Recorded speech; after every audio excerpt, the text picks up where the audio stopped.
The real reason I came here tonight, to honor my beautiful, talented, compassionate, blonde ex-wife. Unfortunately, Heather Locklear couldn't be here tonight. Tommy, you and I were together for 3 years, and through it all, I can honestly say those were the happiest years of your life.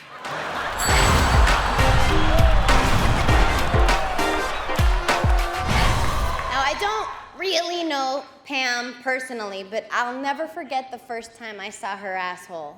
And it was rose pink. I knew she had that special something. I couldn't put my finger in it.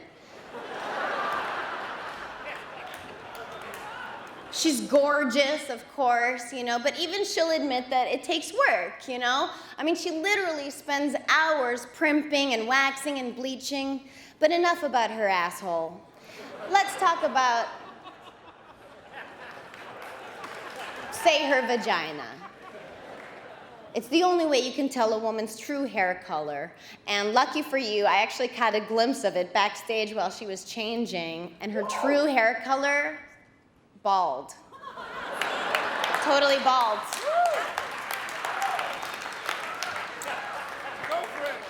You know, a lot of people say, oh, Pam Anderson wouldn't be anyone without her tits. I mean, that's just not true. It's not true. She'd be Paris Hilton.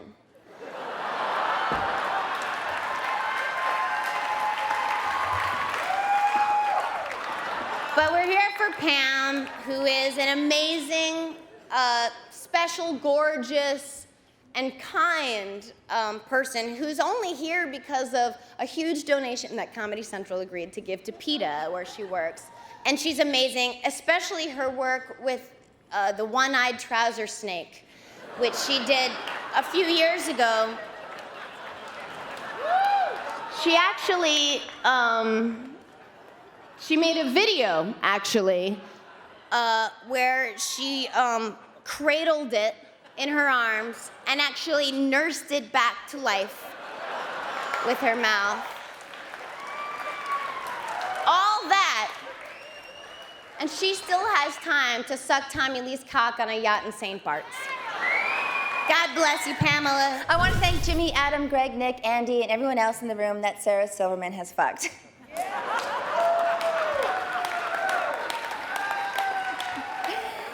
Eddie Griffin, I would love to have thanked you too, but I'm told Sarah only blew you. I guess that last commercial break was shorter than she expected. Me and Pam both have really wild reputations. As a matter of fact, last week I was handcuffed, I was maced, I was locked in a cell, I was sodomized without a condom, and just my luck, I lost the guy's number. So, okay, I mean, I don't know that this is true, but, you know, it's been said on television, it's been said in Rolling Stone, and it's about both of us. You know, apparently me and Pam both have a reputation for being the best fucks in the entire world. Because we give it all. The only difference is Pam's the girl that you want to fuck and tell all your friends about, and I'm the girl that you want to fuck and you refuse to tell any of your friends about and then go see the doctor.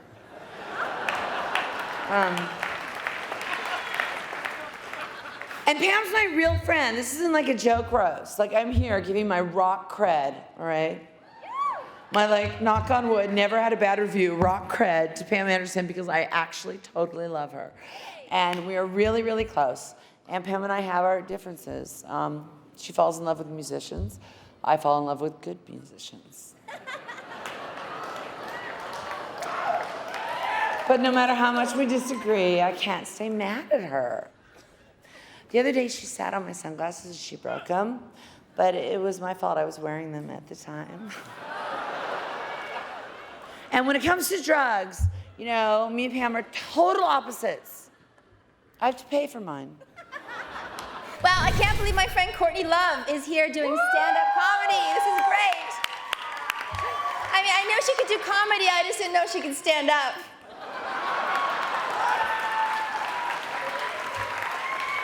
I mean, she and I have been friends for years. She remembers one of them. I want to honor Pam for her literary achievements. Yes, you see, I have just finished reading her new novel, Starstruck. I would like to read to you my favorite passage from the book. She called her gay friend, Billy, into her trailer. I need to get your advice about something, Star said tentatively, not sure how to bring it up. How do you fuck up the ass, she blurted.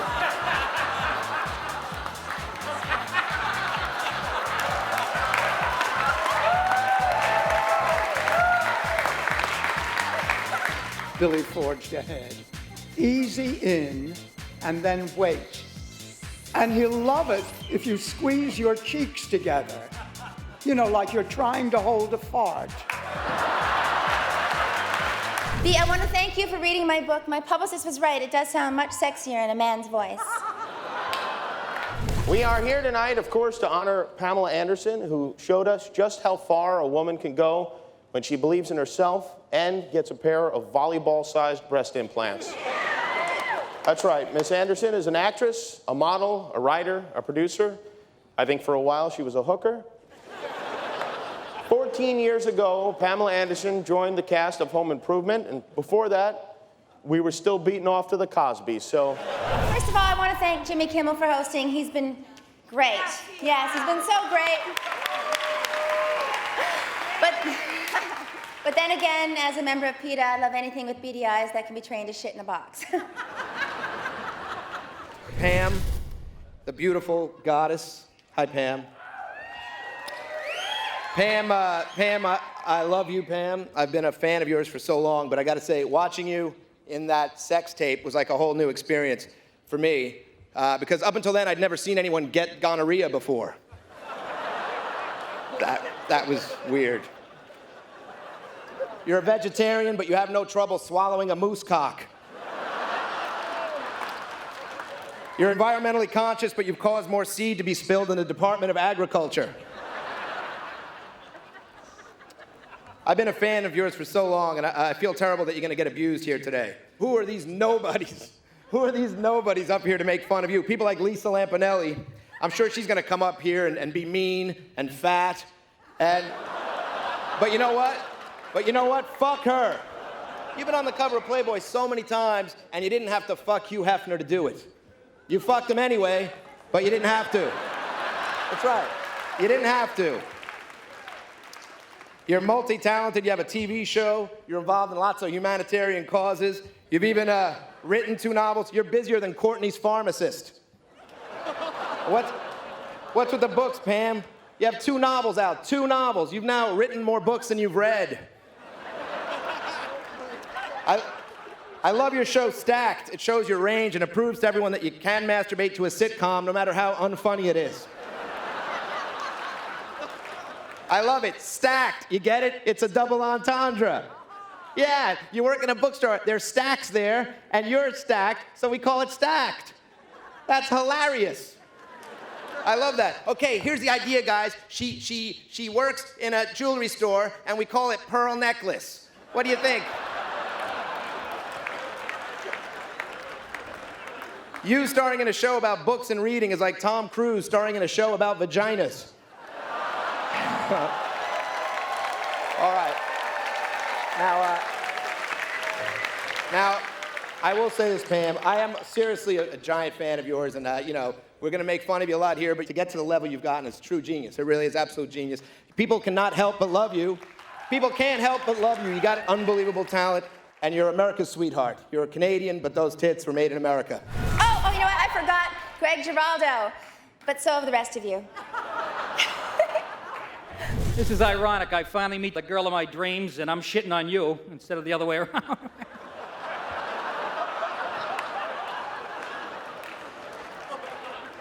Congratulations on the Dukes of Hazzard. You were fucking terrific. I'm just kidding. Pam's the perfect physical specimen with that silky skin, that blonde hair, those pouty pink lips, and that's just her snatch.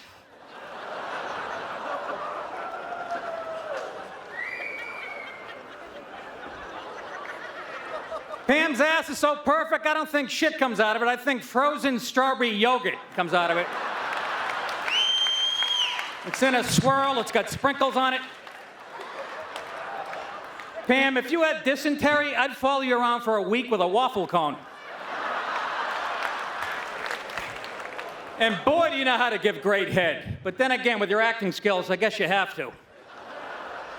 Pam, you know how you say fur is murder? Well, so is watching you act. If I was a baby seal and I had a choice between being clubbed to death or watching an episode of Stacked, I'd be like, somebody call J-Lo and let her know her mittens are ready.